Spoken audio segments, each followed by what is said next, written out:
Shri G.K. Vasan, Union Minister for Shipping, Government of India, my colleagues on the dais, and friends from the southern region. You know, the world has always been imbalanced for many, many centuries, and that is not new. What is new is really to this imbalance which has been persisting for many, many centuries, which has perhaps got more accentuated after the Industrial Revolution, especially in the last couple of 100 years. What has got added to it is the huge volatility that is taking place. That is a new phenomenon. If I give you an example from a subject that I am familiar with, during the entire 20th century, for 100 years, the resource prices and the prices of commodities actually declined in real terms.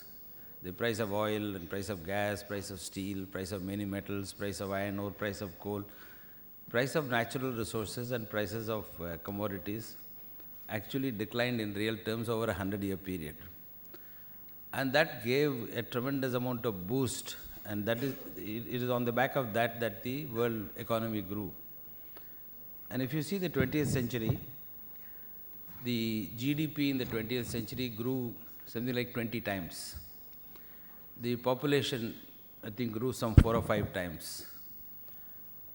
And in spite of that, fierce growth in population and a fiercer growth in global economy, global GDP, that was possible because of the fact that the resource prices have been completely not only stable, but actually declined over a 100-year period.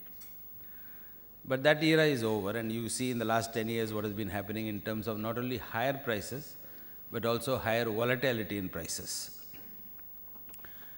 If you look back in history some 500, 600 years ago, and I think till about 500, 600 years ago, India and China contributed some 60% of the global GDP, which was some sort of an imbalance. And then over a period of the last 500 years, Indian and China contribution to the world GDP came down gradually. It came down to something like 5% around the beginning of the 20th century. And the curve started going upward. This is a normal, shall we say, global economic cycle. And that global economics, and now it is probably 18-20% between India and thing, and it will go up in the coming years. Hopefully, if we do things right, it will not happen automatically. What is today's situation? Today's situation is that you have a scenario in the Western world which has enjoyed a great deal of growth and prosperity of all its people over the last couple of 100 years. You know, it's a natural human tendency to live better than what you can afford to live, or what your means allow you to live. And you also always want to live well, even on borrowed money, hoping that in future you will earn enough to be able to repay the debt. But that has not happened in the Western countries, and that is the fundamental issue in the Western countries of having spent or continuing to spend more than what you can afford to spend or what you can competitively earn. And that is what has caused the biggest problem. So the last 10 years is a somewhat, shall we say, suddenly and somewhat unpredictably and somewhat without any huge major forecasts of the kind of things that it will happen even 20 years ago, things seems to have changed suddenly in the last 10 years. That is not the way things have been there for the last several centuries. Any changes have been somewhat more gradual. But the changes that have happened in the last 10, 15 years have not been gradual. There have been things which have happened all of a sudden. I mentioned to you about the resource. So one big factor as we enter the 21st century and look forward to the next 90 years of this century, one of the fundamental issues is that resources are going to be higher priced and resources are going to be scarce. So the era of resource-led growth which was the characteristic of the 19th and 20th, especially the 20th century, is now over. And we need to look at more in terms of resource productivity and resource efficiency and resource conservation as a means of growth, rather than just abundance of availability of resources and the prices of resources helping our growth. That's not going to help. And that is, I think, a very major factor in terms of the imbalance as compared to what we have seen over the last 100 years. The second thing is, you see, much of the power, much of the political power gained over the last couple of 100 years of furious industrialization still rests with the West.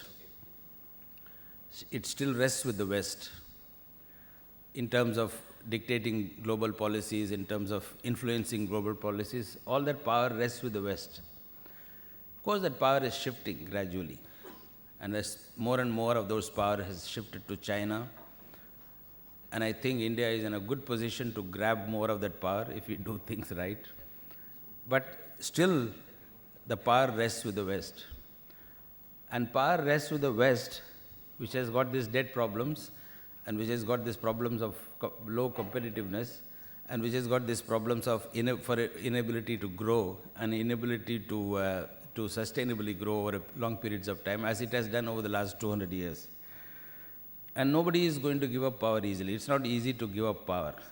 So that is going to cause, in my view, a lot of tensions between countries of the world in terms of power being in the hands of people who are weakening, but inherent human nature is that you can't give up power easily and devolve power to other people who are becoming prosperous and rich. So, and that's not going to happen easily, and that's going to create a lot of friction and a lot of issues around the world. The third issue is the currency. The exchange rate, which is a very important component of world trade relations, is going to get into a stress. You will find a situation, because every country will use all possible levers for remaining competitive. And in the Western world, those levers are becoming less and less, or the levers are becoming less and less powerful. And to that extent, you will see pressures on developing countries to strengthen their currency, and you will see desire on the part of the Western world to weaken their currencies, which will make them a little more competitive than what they are today. And that pressure is also going to lead to some issues. And the next one is, I do see much more of a regional cooperation emerging in the world than what has been in the what we have seen in the last 100 years. Far more cooperation of the NAFTA kind, for example, because of the fact that in terms of competitiveness, when people find that they have become uncompetitive or they want to become more competitive, they will look at costs and they will look at variety of factors, and that will automatically lead them to have far more regional cooperations, regional agreements, regional trade balances and agreements, alliances and so on. That is also an issue of the 21st century. Already there are signs of greater protectionism, and you will see this desire to protect, there is going to be far more nationalist. Over the last 100 years, we have got used to listening to this word global. Everybody wanted to become global. All that has taken the world to a certain state of affairs today. But I see that aspect. It's a bit of a controversial subject, may happen, may not happen, but I am of the view that we are going to see a shift from a global direction of going global into a direction of going a little more national and a little more regional.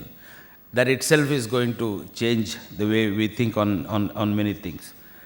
As a result of all this, as a result of the resource constraint, a very severe resource constraint that this world is going to grow because of the fact that a larger proportion of the world population over the years hadn't grown, even though we have had fantastic growth in the 20th century.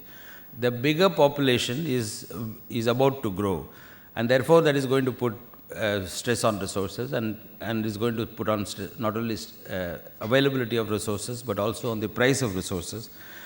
There is going to be this issue of power and the unwillingness to give power, or the tensions that the power shift is going to cause. There is going to be an issue of currency wars and the tension created by this. There is going to be an issue of global versus regional and global versus national. That's going to play a part. And there is going to be an increased amount of protectionism because of the fact that the immediate political reaction to an uncompetitiveness issue, the immediate political, desirable or not is another issue. It's not desirable. We have always said it is not desirable. But it's not, in politics, it's not what is desirable and what is undesirable is the key to decision making. So what is likely to happen is that you will see much greater amount of protectionism. As a result of all this, we are going to have in the 21st century, over the next 100 years, a different kind of a world than what we have, all of us have seen in the 20th century. We are going to have a situation where you are going to have not only imbalance, which has increased over the years, much more volatility, which we have not experienced at all in the world.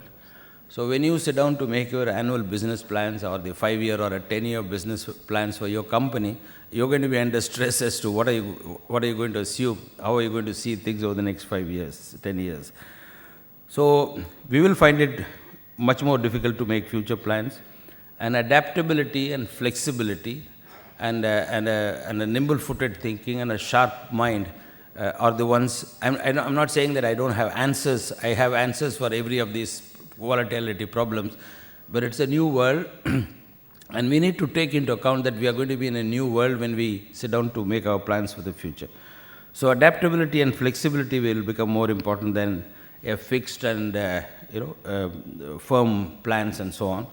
A higher level of ingenuity and innovation is going to be called for, and there will be a much greater emphasis on brain power than on human ability than merely on resources and assets. All this I think is obvious, but I don't know whether all these obvious things give result into automatic answers. So there is a new world of not only imbalance but also very high degree of volatility, which as businessmen and as politicians and as leaders of nations and companies, we have not experienced in the past for many years. And that is a new world that we are going to be in. Do we have answers to tackle all this? I don't have answers to tackle all this. But it is a subject that we need to discuss. And I'm very happy that Ashok has chosen this subject for a discussion today. Thank you very much, and I hope we have wonderful discussions.